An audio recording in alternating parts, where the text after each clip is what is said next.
warahmatullahi wabarakatuh. Saya mahasiswa UMM. Pada video ini kami akan membahas tentang radikalisme berdasarkan sumber resmi Badan Nasional Penanggulangan Terorisme serta bagaimana mahasiswa dapat mencegahnya. Menurut Badan Nasional Penanggulangan Terorisme, radikalisme adalah sikap yang ingin melakukan perubahan secara total dengan cara melakukan kekerasan, menolak kompromi, serta menolak perbedaan dan merasa pandangannya paling benar.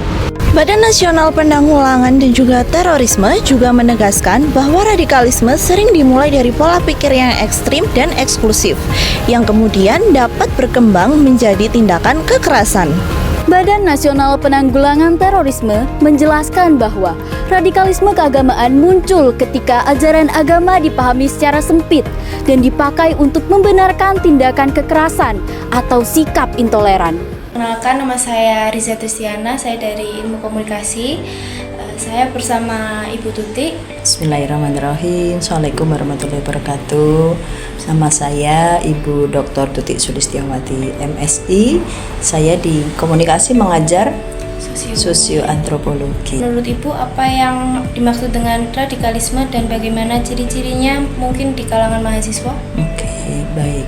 Radikalisme ya. Radikalisme itu sebetulnya satu sikap gitu ya, satu keinginan, satu pemahaman yang menginginkan adanya perubahan dalam sistem sosial politik yang terjadi di satu negara.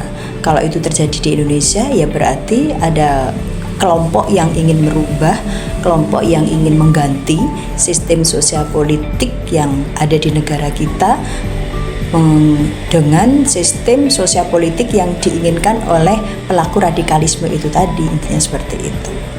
Nah, apakah itu kira-kira bisa mengenai pada kelompok mahasiswa? Sangat mungkin sekali, karena keinginan untuk merubah sistem itu sebetulnya tidak hanya terjadi pada kelompok mahasiswa saja, kelompok masyarakat secara luas pun juga ada, terutama adalah mereka-mereka yang memiliki semacam situasi gitu ya, situasi individu atau kelompok yang tidak mengenakkan. Misalnya dia selalu memperoleh ketimpangan-ketimpangan sosial maupun ekonomi di dalam suatu masyarakat, sehingga sebetulnya dia mempertanyakan, kayaknya ini kita diperlakukan tidak adil. Nah, untuk bisa memperoleh perlakuan secara adil, dia menginginkan adanya suatu perubahan sistem yang ada di dalam masyarakat itu tadi. Termasuk misalnya ketika misalnya seseorang itu mengalami krisis identitas. Nah, apa itu? Jadi ada keterancaman gitu ya dalam identitas mereka, apakah dalam kelompok sosialnya, apakah dalam statusnya dia, apakah dalam kehidupan keluarga, perekonomian dan lain sebagainya, itu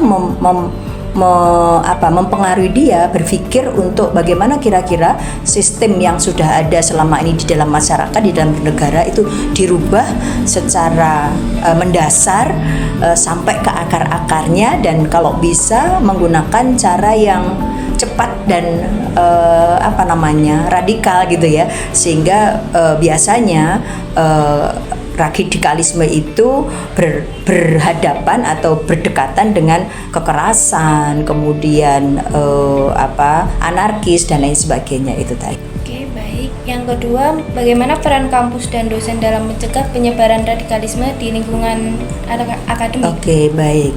Saya kira ini menjadi penting sekali ketika perguruan tinggi ya, khususnya dosen dan mahasiswa dihadapkan pada realitas-realitas radikalisme sini. Jadi karena radikalisme itu merupakan suatu isu yang selalu dikembangkan oleh kelompok-kelompok tertentu, dan juga merupakan suatu semangat yang dikorbankan gitu ya pada kelompok-kelompok yang memperoleh ketidakadilan itu tadi, otomatis ini tidak berhenti, tidak mandek, tetapi cenderung untuk berkembang di masyarakat, berkembang di kelompok-kelompok anak-anak muda yang cenderung untuk menolak terhadap situasi yang dialaminya itu tadi. Nah, apa yang bisa dilakukan? Saya kira ini menjadi penting sekali untuk kita semuanya. Misalnya ada pendidikan yang sifatnya mengedepankan toleransi gitu ya. Jadi bagaimana kira-kira melihat, memandang, memahami konteks perbedaan-perbedaan yang terjadi, sehingga kita bisa memposisikan diri untuk tidak menyerang, tidak melihat jelek kelompok lain, tetapi kita bisa menyesuaikan diri dengan kelompok-kelompok itu tadi. Nah, kemudian juga misalnya selalu mengajak, membimbing begitu ya kepada mahasiswa untuk bagaimana memahami konteks permasalahan maupun konteks realitas yang ada di masyarakat maupun di negara, sehingga mahasiswa tidak cenderung untuk protes terhadap situasi yang tidak diinginkan itu tadi. Dan saya kira juga masih banyak lagi hal-hal yang bisa dilakukan untuk mengajak para mahasiswa ini agar tidak selalu berada atau tidak cenderung ke arah radikalisme itu tadi, misalnya seperti itu. Yang terakhir, apakah ada pesan dari Ibu untuk mahasiswa UMM, terkhusus mungkin dari Prodi Ilmu Komunikasi, tentang radikalisme ini, seperti mencegah terjadinya radikalisme di peran mahasiswa tersebut? Oke, baik. Saya kira untuk mahasiswa ya, dan bukan hanya untuk mahasiswa komunikasi ya, tetapi mungkin untuk mahasiswa semuanya. Jadi mengembangkan pemikiran, wawasan untuk bagaimana sebetulnya kehidupan bernegara, bersosial, beragama ya, yang baik itu seperti apa. Ada keterbukaan yang harus kita lakukan untuk memandang, melihat dan menerima orang lain. Jangan sampai hanya pada persepsi kita sendiri, tetapi kita mencoba untuk juga memandang, melihat dan mengajak teman-teman ataupun juga tetangga kiri kanan begitu, untuk sama-sama memahami apa yang terjadi di masyarakat ataupun di negara. Jangan sampai kita sekali lagi memaksakan diri bahwa apa yang kita pikirkan, apa yang kita persepsikan itu menjadi baik dan harus diikuti oleh teman-teman yang lain. Saya kira ini memaksakan diri ya, ini yang tidak betul.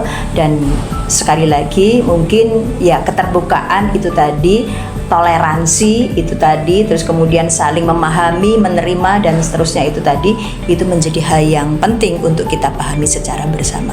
Oke, itu saya kira. Oke, Bu, mungkin ada tambahan? Ya, baik.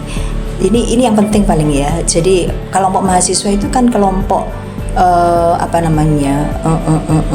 kelompok digital ya.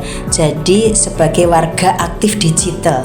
Nah, saya kira ini juga penting sekali untuk mencegah radikalisme bagi teman-teman mahasiswa itu, paling tidak menggunakan media sosial, media digital itu sebagai salah satu kampanye untuk mencegah radikalisme itu tadi.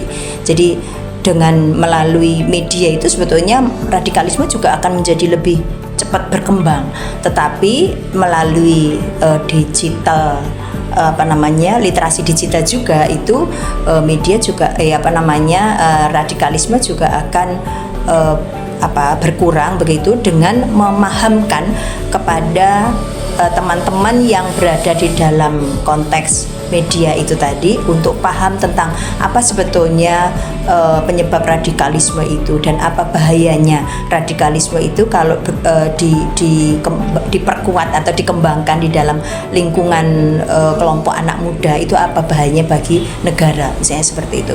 Jadi sekali lagi ya, kalau ini dibiarkan, kehancuran bangsa, kehancuran masyarakat akan terjadi karena hanya mengedepankan pada konsep-konsep atau mengedepankan keinginan-keinginan tertentu dalam konteks merubah sistem gitu ya, sesuai dengan yang diharapkan itu tadi. Ini saya kira menjadi hal yang patut untuk ditengarai secara bersama supaya tidak terjadi hal-hal yang tidak diinginkan itu tadi. Saya kira itu.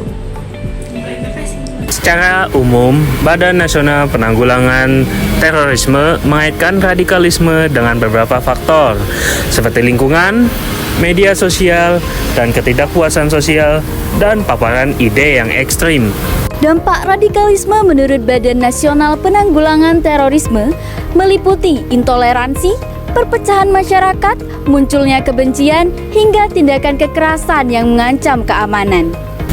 Mahasiswa harus mengembangkan pola pikir dia untuk berpikir kritis dan agar tidak mudah terprovokasi. Kita harus menghargai perbedaan dan memperkuat toleransi. Kita juga perlu bijak menggunakan media sosial. Kesimpulannya, radikalisme menurut Badan Nasional Penanggulangan Terorisme adalah sikap ekstrim yang menolak kompromi dan cenderung menggunakan kekerasan. Sebagai mahasiswa, kita harus menjadi generasi yang kritis, terbuka, dan mampu menjaga keberagaman. Terima kasih. Wassalamualaikum warahmatullahi wabarakatuh. Kami, bangsa Indonesia, dengan ini menyatakan kemerdekaan Indonesia. Hal-hal yang mengenai pemindahan kekuasaan dan lain-lain diselenggarakan dengan cara saksama dan dalam tempo yang sesingkat-singkatnya. Jakarta, 17 Agustus 1945, atas nama bangsa Indonesia, Soekarno-Hatta.